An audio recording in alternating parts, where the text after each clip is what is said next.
Moving right along, we are now at chapter 6 in the book of Revelation. Let's read verse 1 and 2. Then I saw when the Lamb broke one of the seven seals, and I heard one of the four living creatures saying, as with a voice of thunder, "Come!" I looked, and behold, a white horse, and he who sat on it had a bow, and a crown was given to him. And he went out conquering and to conquer. Looking at the bullets, we see the Lamb opens the first of the seven seals, and suddenly John hears a voice with reverberations like a clap of thunder and understands one of the living creatures to call, "Come!" The word translated "come," an imperative form of a present tense verb, is a command. The result of the mandate to come is that there appears a rider on a white horse. The conqueror of the first seal should be identified with the long-awaited Antichrist. He who sat on it had a bow, and a crown was given to him, and he went out conquering and to conquer. Since the second, third, and fourth seals must be regarded as devastating judgments of God on the tribulation earth, one can hardly imagine the significance of the appearing of the Messiah in seal number 1. In Revelation 6, here, the rider on the white horse carries a bow and has a victor's crown and is determined to conquer wherever he can. But in Revelation 19, we see the Messiah is clearly presented with many kingly crowns, and he fights with the sword of his mouth, which is the word of God, not a bow. And so it's not the Messiah. Whoever would think the interpretation represents the Messiah in chapter 6 is incorrect. They need to go to chapter 19 to see when the Messiah arrives. The second seal is open. We see a red horse. Verse 3 and 4. When he broke the second seal, I heard the second living creature saying, "Come!" And another, a red horse, went out, and to him who sat on it, it was granted to take peace from the earth, and that men would slay one another, and a great sword was given to him. Look at the bullets. The Lamb now opens the second seal, and once again, the second of the living creatures issues his mandate. "Come!"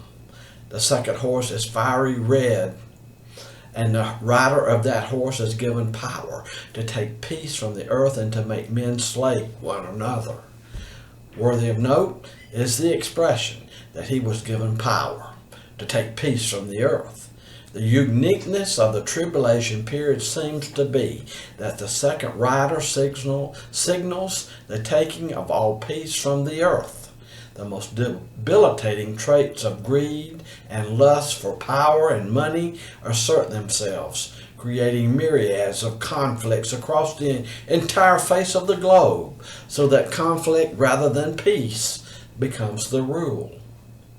With the opening of the second seal, the reader is introduced to a worldwide involvement in such conflicts, surpassing the world wars of history, the Cold War, and all other conflicts of the human family.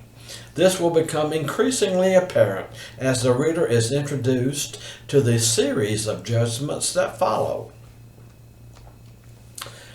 Verses 5 and 6. When he broke the third seal, I heard the third living creature saying, "Come!" I looked, and behold, a black horse, and he who sat on it had a pair of scales in his hand. And I heard something like a voice in the center of the four living creatures saying, "A quart of wheat for a denarius, and 3 quarts of barley for a denarius, and do not damage the oil and the wine." The Lamb opens the third seal, and the third of the living creatures beckons, "Come!" What emerges is a black horse. The rider holds a pair of scales in his hand. Then John hears something similar to a voice in the center of the four living creatures. The purpose of the voice is clear enough. The scales in the hand of the writer need an interpretation, which is now provided by saying that a quart of wheat would be all that could be purchased on the basis of a day's wage. A denarius in that day was a day's wage, and that 3 quarts of barley could be bought for that same amount of money. 3 dry measures of quarts of barley available for the same cost of 1 dry measure of quart of wheat. Astoundingly, however, is the fact that it would take an entire day's wage, a denarius, to purchase either the barley or the wheat in such relatively small amounts. Therefore, one can imagine the conditions depicted of a most unbelievable famine arising as a result of the opening of the second seal and the taking of peace from the earth. And that appears to be extraordinary inflation. People can't afford to buy food. The 4th seal. When the Lamb broke the 4th seal, I heard the voice of the 4th living creature saying, "Come." I looked, and behold, an Ashen horse, and he who sat on it had the name Death. And Hades was following with him. Authority was given to them over 1/4 of the earth to kill with sword and with famine and with pestilence and by the wild beasts of the earth. When the Lamb opens the 4th seal, the 4th of the living creatures demands that the rider come forth. An ashen pale horse gallops to light, and the rider is identified as Death, and Hades was following close behind. Hades is the unseen and partially unknowable world to which the dead have departed. The various means of inflicting death on the inhabitants of the earth accord, at least in part, with seals 2 and 3. First, people are killed by the sword. Second, they are killed with famine and plague. However, the text adds that wild beasts of the earth also become involved in the plunder. Wild beasts will do more than usual scavenging. This is in light of conditions of famine, which will certainly affect beasts as well as man and necessitate not only the opportunity to feed on carrion, but also the necessity of taking life where beasts with less hunger would never think of venturing. Now we go to the 5th seal. Look at verse 9.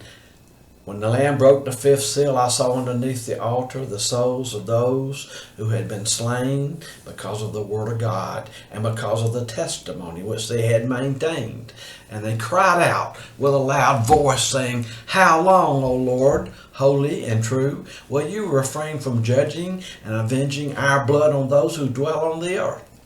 And there was given to each of them a white robe, and they were told that they should rest for a little while longer until the number of their fellow servants and their brethren who were to be killed, even as they had been, would be completed also. Look at the bullets. When the Lamb opens the 5th seal, the scroll reveals an altar, all together with souls who have been slain under that altar. The reason for the loss of their lives is stated to be because the word of God and because of the testimony which they maintained. They cry out to the Lord to avenge their blood on the inhabitants on the earth. For this appeal, they are not rebuked, and each is given a white robe and told to rest until their brothers who are yet to be killed accomplish that martyrdom. Even the elect of the tribulation period do not avoid the consequences of the far-reaching impact of the seal judgments. These are those who have experienced the wrath of unbelievers against believers singled out for their martyrdom during the days of the tribulation. The 6th seal. Verse 12, I looked, and then he broke the 6th seal, and there was a great earthquake, and the sun became black as sackcloth made of hair, and the whole moon became like blood, and the stars of the sky fell to the earth, as a fig tree casts its unripe figs when shaken by a great wind. The sky was split apart like a scroll when it is rolled up, and every mountain and island were moved. out of their places. Then the kings of the earth, and the great men, and the commanders, and the rich, and the strong, and every slave, and every free man, hid themselves in the caves and among the rocks of the mountains. And they said to the mountains and to the rocks, fall on us, and hide us from the presence of him who sits on the throne, and from the wrath of the Lamb. For the great day of their wrath has come, and who is able to stand? Look at the bullets. What John saw with the coming of the sixth seal was unprecedented cosmic upheaval. It begins with a great earthquake, followed by the sun turning black as sackcloth made of goat hair. Whatever turned the sun black had a corresponding effect on the moon, making it appear as blood. By the same token, the stars of the sky fell to earth, even as unpicked figs eventually fall from the fig tree when it is shaken by a strong wind. Meanwhile, the sky had the appearance of receding like a scroll rolling up, and the effects of the earthquake mentioned initially seemed to be the subject of the statement. Every mountain and island was moved from its place. The exponential proportions and global engulfing that seems to be pictured in the sixth seal are the factor that induced the entire population of the earth to conclude that this can only be an act of God. And this concludes this lecture.